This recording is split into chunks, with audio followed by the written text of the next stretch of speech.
নমস্কার বন্ধুরা, অপর্ণা রান্নাঘরের আরও একটি পর্বে আপনাদের সবাইকে স্বাগত। কেমন আছেন বন্ধুরা? আশা করি ভালো আছেন। আর চলে এসেছি ট্যাংরা মাছের তেল ঝালের রেসিপি নিয়ে। ঝটপট বাড়িতে কিভাবে আমি এই ট্যাংরা মাছের তেল ঝাল বানালাম চলুন দেখে নিই। তার জন্য আমি নিয়ে নিয়েছি 250 গ্রাম ট্যাংরা মাছ। ভালো করে ধুয়ে জল ঝরিয়ে একটা বাটির মধ্যে নিয়ে নিয়েছি। এবার এর মধ্যে দিয়ে দিলাম নুন আর হলুদ। খুব ভালো করে মাছের মধ্যে নুন আর হলুদটাকে মাখিয়ে নেব। অপরদিকে গ্যাস ওভেনে আমি একটা কড়াই বসিয়ে দিয়েছি। কড়াইতে 5 টেবিল স্পুন সর্ষের তেল গরম করে রেখেছি।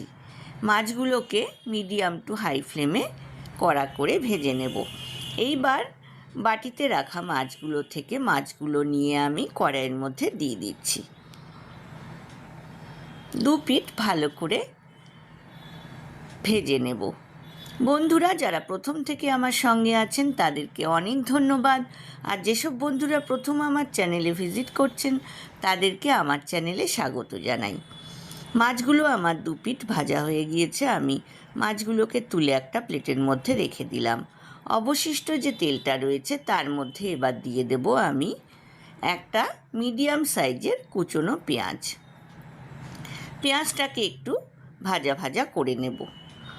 আর দুটো ছোট সাইজের পেঁয়াজ, একটা ছোট সাইজের টমেটো আর 2 কোয়া রসুন দিয়ে আমি একটা পেস্ট বানিয়ে রেখেছি। সেখান থেকে 3.5 টেবিল স্পুন পেস্ট আমি এখানে ব্যবহার করব।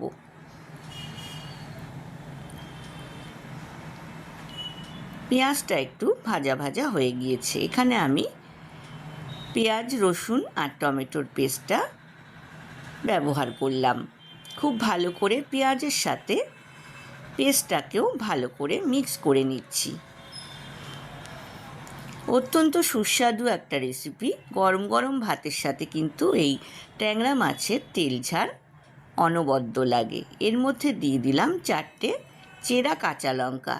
এইবার আমি এর মধ্যে দিয়ে দেব স্বাদ মতো নুন, দিয়ে দেব 1/2 টেবিল স্পুন হলুদ গুঁড়ো আর 1 টেবিল স্পুন কাশ্মীরি লাল লঙ্কার গুঁড়ো। সব উপকরণ খুব ভালো করে কষে নেব।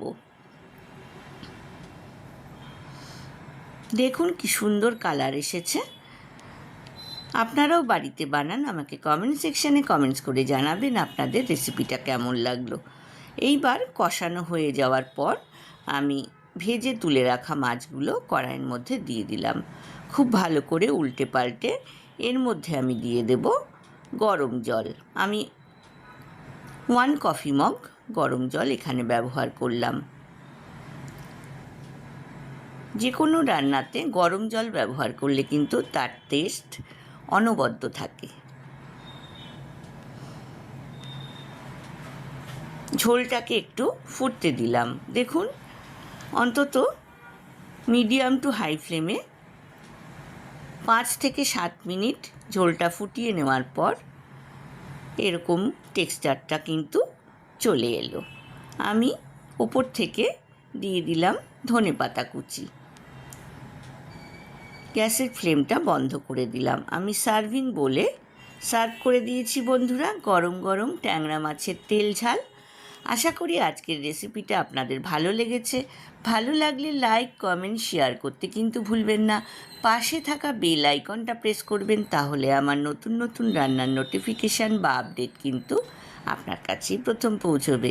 আজ এ পর্যন্তই বন্ধুরা, দেখা হবে আবার নতুন রেসিপি নিয়ে। ভালো থাকবেন, সুস্থ থাকবেন। ধন্যবাদ।